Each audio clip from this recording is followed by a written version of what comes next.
I love football. I cannot get enough of football. I watch it on every level. The emotional release. You know, whether it's an exciting play that gets you all jacked up and juiced, or whether it's the fact that you're able to pour everything you have. Whatever frustration you had that week, you can put into that first kickoff coverage, that first block that you have, whatever it might be. And I couldn't think of anything better to do to fill that void that you have as a football player than to get into coaching. You get a chance to release a lot of emotion that you otherwise have no place to release. There's nothing else like that. Again, the relationships you build and the people you're around, and watching the guys compete, not just on the football field, but in life after they get done playing. It's just an amazing game.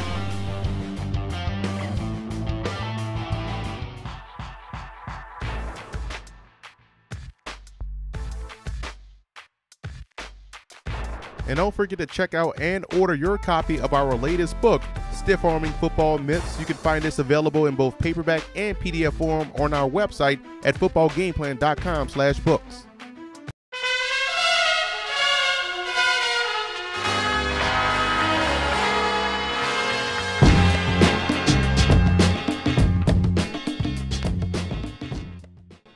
I feel Andy Dalton is a guy that can ultimately get Cincinnati where they want to go. He has talent, and yes, he has to play better in the playoffs, but I do think the Bengals can get what they're looking for from Dalton if they switch up the approach and follow the Tony Romo formula, which is to take the ball out of his hands and put it in the belly of a running back and let Dalton operate off of play action. Right now, Dalton averages 32 attempts a game over his career and nearly 40 attempts in the playoffs. I think if Cincy cuts that down to maybe 23 to 25 attempts a game, you'll see the interceptions drop and the efficiency skyrocket. Now, what you want to watch out for in the preseason is how much growth has A.J. McCarron shown over the course of a year, and is it enough to surpass veteran Josh Johnson as the number 2 quarterback?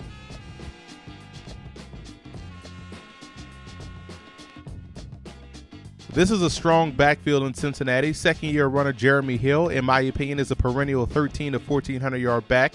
Hill is a complete package, and I would expect him to get an increased workload this year. Gio Bernard is in a perfect role as a situational guy. The two work well off each other, and Hill and Bernard are your primary players, but if the Bengals wanted to, they could go 4 deep in the backfield, as I think Rex Burkhead, James Wilder Jr., and undrafted rookie free agent Terrell Watson are talented runners. H-back Ryan Hewitt handles the fullback role, but keep an eye on undrafted free agent fullback Mark Weissman out of Iowa, who has a chance to stick because of his ability to do things with the football in his hands.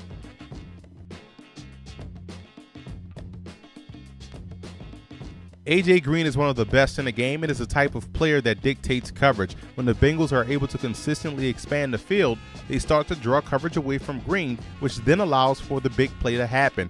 Doing that could get a lot easier this season as tight end Tyler Eifert returns back from injury, and Eifert can be that dynamic threat that they're looking for, and to help him accomplish that goal, the Bengals drafted Tyler Kroft out of Rutgers, and Kroft is really good in his own right, which again begins to draw coverage away as Cincy utilizes a lot of double tight end sets.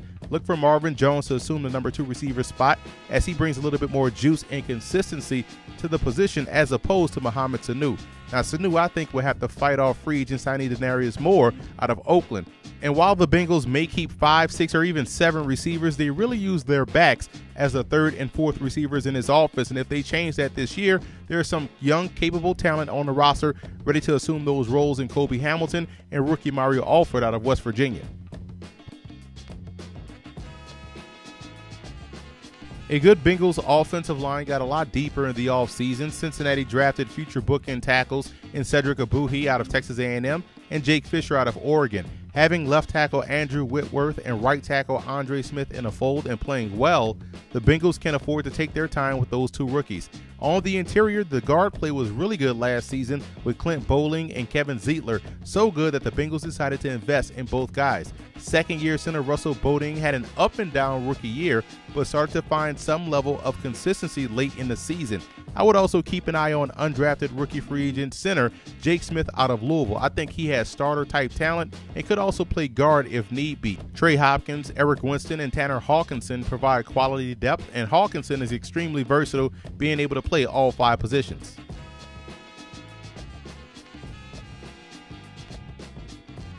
The Bengals have to get better production in 2015 from their defensive line. I think a lot of it depends on defensive tackle Geno Atkins being able to return to form. Now, being 2 years removed from that ACL injury should definitely help. Defensive tackle Damata Peko is a steady player, and I think you'll start to see more of Brandon Thompson, the fourth-year man out of Clemson. His play last season definitely warrants more playing time.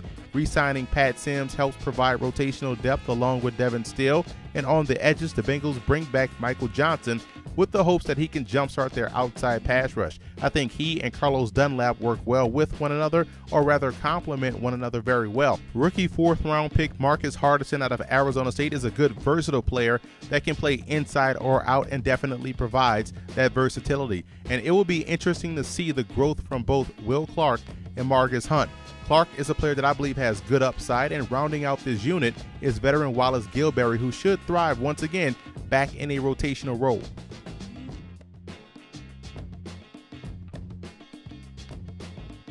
If the trio of Vontaze Burfict, Ray Maualuga, and Emmanuel Lemure can stay intact for 16 games, then the Bengals will do just fine at the second level. All three missed some time last year, which is why Cincy wanted to make sure that they're okay if it happens again. They went out and signed A.J. Hawk in free agency and drafted Paul Dawson out of TCU in the 3rd round. Those two, along with last year's 6th-round pick Marquise Flowers, should make a formidable second unit. Vincent Ray, Nico Johnson are also in the mix, while 2013 draft pick Sean Porter has to find a way to stay healthy in order to contribute.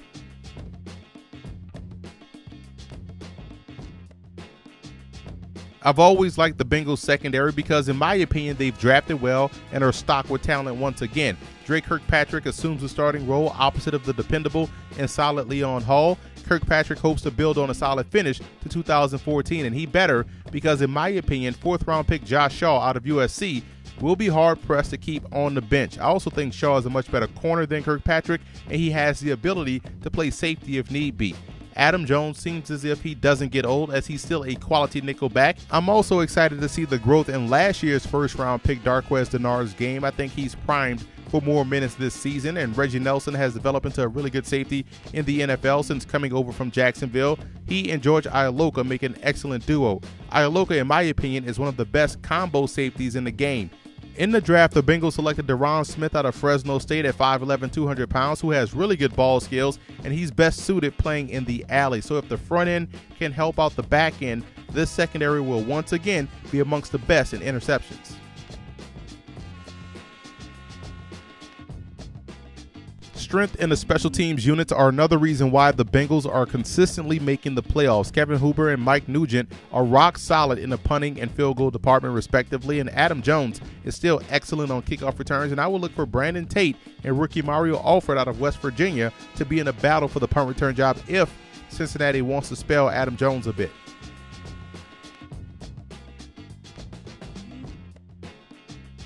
I have the Bengals finishing 3rd in the AFC North. This will be a tough year once again in the division, and I like the Bengals on offense and in the secondary, but I have some slight questions within that front 7, enough to where I think they'll be competing for that final wild card spot instead of the division title. And also want to give a huge shout out to Bengal fan forums for always showing football game plan support.